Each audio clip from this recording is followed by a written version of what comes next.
Hi, how are you? I'm talking about how to attract your soulmate and your twin flame, and how to keep them, and how to keep it alive. So, in this day and age, we have a lot of people struggling, and they are for sure going through loneliness.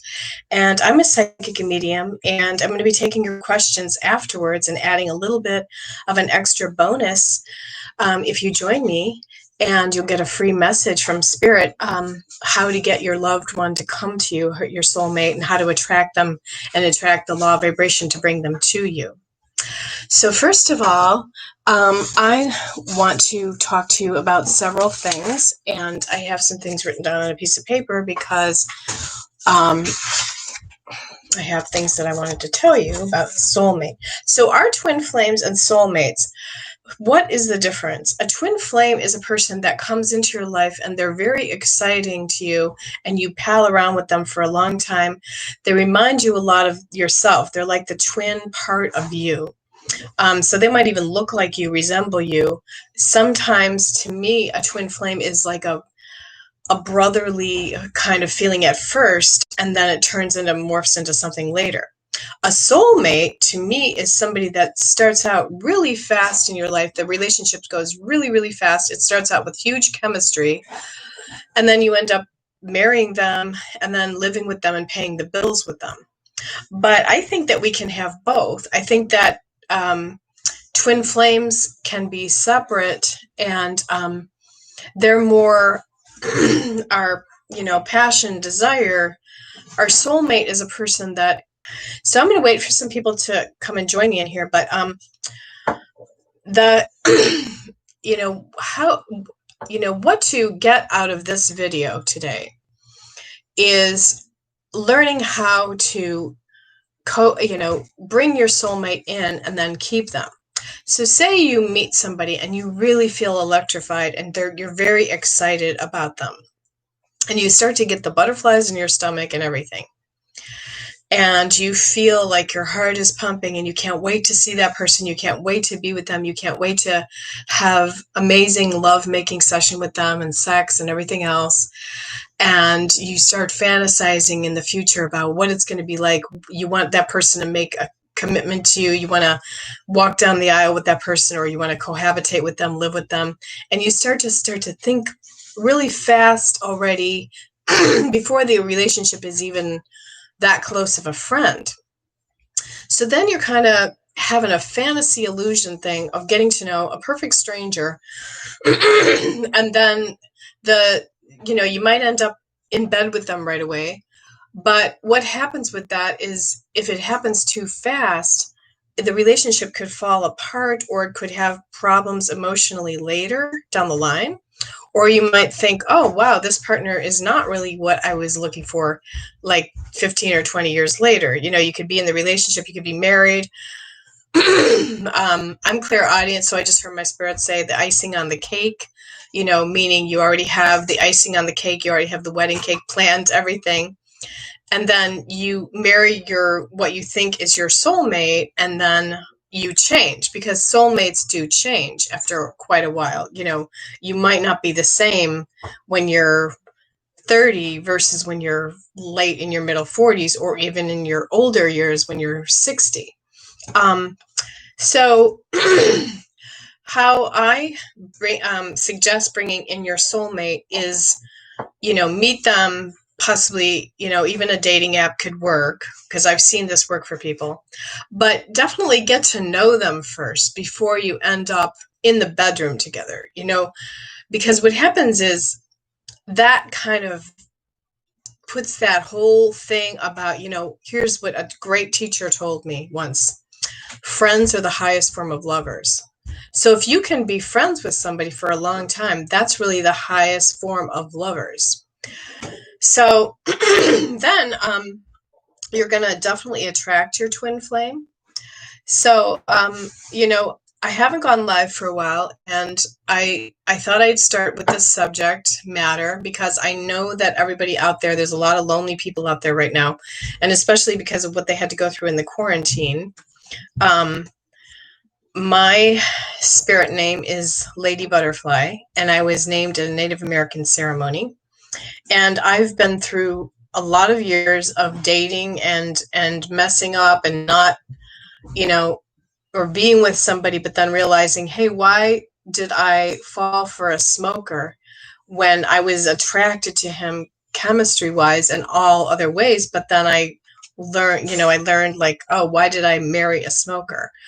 It's because we settle for what we think we want, and then the universe could have been trying to give us something better if we just waited longer. But you know the fact that, because my mom, she's older than me, she's like, well, you marry for love. You marry somebody because you love them.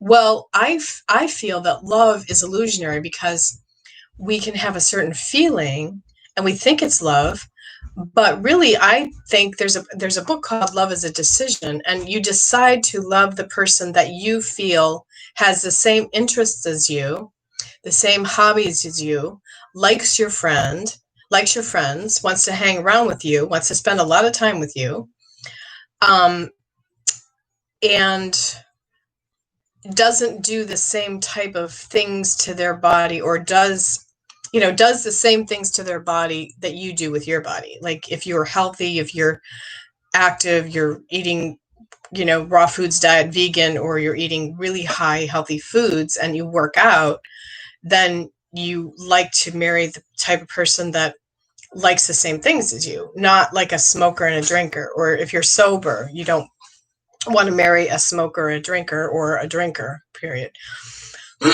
Because maybe you're a person who doesn't like to drink, or you just drink lightly, you just drink social drinking. So that was always my mistake. And I learned so much. I was always attracted to smokers, and I was always attracted to drinkers, but that was in my days when I used to drink. But then I got into a near fatal car accident due to drinking and lost my spleen. So I learned a huge lesson, and I learned that love to me was kind of like an addiction. So we can be addicted to people too. So the heart of the matter is that, you want one tip is a pointer is how to get the most out of love and your soulmate. Just don't sleep with the person right away. Be friends with them. Be sure that they have the same interests as you.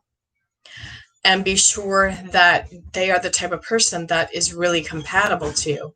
You'll prevent yourself in making a huge amount of mistakes. Wow, my washing machine is really shaking out there, if you can hear it. And it's one of those washing machines that shake a lot, and it makes everything shake up in the bathroom. That I have all those perfumes and sprays in there and everything. So we really want to meet our prime soulmate. So I was going to do some soulmate readings, and also to attract your soulmate, I want to talk about that. Keeping a really happy vibration of joy, not being down, depressed, in the dumps, not, thinking that you, low self-esteem, things like that. You're not going to attract with a lower vibration the same type of soulmate you would attract if you are really on the top of your game, doing very well with life, feeling settled in yourself, feeling you love yourself completely. I feel like the universe brings you your soulmate when you love yourself completely, as is, no matter how much weight you are. I just saw a video on Instagram of Rumor Willis, and she was talking about body love. And I know she got a little bit of flack because people were writing, well, you love your body because you're thin and you look great and you look amazing. What if I'm 200 pounds and I don't, they were upset. And, she tried to explain that she got a lot of feedback from that, and some of it was negative feedback. And what she was just saying was, no, love your body any size at all. If you're 200-300 pounds, whatever. And, you can attract your soulmate no matter what weight you are, because you love yourself and you're settled with yourself. The other thing is, if you don't have a soulmate and you haven't had a lover come in, stop pining away and feeling sad that you don't have, because when you feel lack, then you vibrate lack. So you get lack back. So you're never going to attract your soulmate if you keep moping around saying, oh, I don't have my soulmate. The universe does hear your heart. The universe does give you what you need. And, you know, the saying goes, like in this Rolling Stones song, we can't always get what we want, but we get what we need, right? So you'll notice that maybe the universe might send in a gay male to be your friend, you know, for a while, because you're a female that could have had problems with addictions to men. So why they send you that is for you to learn that you like having a man that doesn't like or want you just because you look good, or, you know, they want to have sex with you. You know, it's like you develop and learn how to have a friendship. And that's, I think a lot of women are sent that because that's something that they need while they're healing some part of themselves. So, the other thing I wanted to talk about was, I want to show you what I've been doing in my life is really kind of making all the mistakes a long time ago when I was younger and not learning from them, and then realized one day when I woke up and I was totally healed and you know, that I sunk down into a deep depression because I don't have, or you won't have the same type of compatibility, or you're with a partner that doesn't want to spend really any time with you. And why is that? Because really, you wake up one day and you go, well, really, we don't have much in common with each other. So I've been through all those things before, you know, and I've learned, and, you know, they say the age has wisdom. Well, that's, you know, being on this earth plane for as long as I have, and I won't tell my age, but I am very old now. I'm older than I look. Let's put it that way. The result that I want to show you is if you do these things that I say, these steps that I say, that you wait before you sleep with them, you get to know them as friends, you practice a high vibration of joy and frequency while you're trying to get to know your right person candidate. You have the same hobbies, interests as each other. You eat the same type of foods. If you don't drink, you don't, you know, you marry a person that doesn't drink, or you're with a person, soulmate, that doesn't drink. If you drink a little, you were with a person that drinks a little. If you drink a lot, you should be with a person that drinks a lot. If you're an alcoholic, you shouldn't be with anybody. If you have an alcohol problem, you should water a plant first for a year and see if you can keep that alive, and then keep a pet and see if you can keep that alive. And if you can keep those two things alive for like 2 or 3 years, then you might be ready for a relationship. But nobody wants to love somebody that's a heavy drinker. It's really you know, just a huge thing set up for, you know, I mean, we will love people like that, but is it good? Is it, you know, no, because it wreaks havoc on people's lives.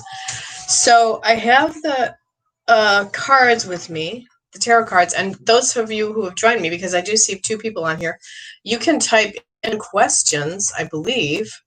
Is there an area where you can type in your questions? Because I used to have that. I don't know what happened. Usually on the right side, people can type in questions, but I switched it to the entertainment. So those are my pointers and tips. Now, how long have I gone? I've gone over 14 minutes. So I give you a big star today for taking my class in how to draw in your soulmate and your twin soul. What's the difference between your twin flame? I am Jane Voneman, psychic and medium, TV show host, author, and stay tuned for more, because I do answer your questions live on YouTube. So thanks for joining me. I'm going to end this stream now, and just remember my tips on how to bring in your soulmate and have the love you want of your dreams.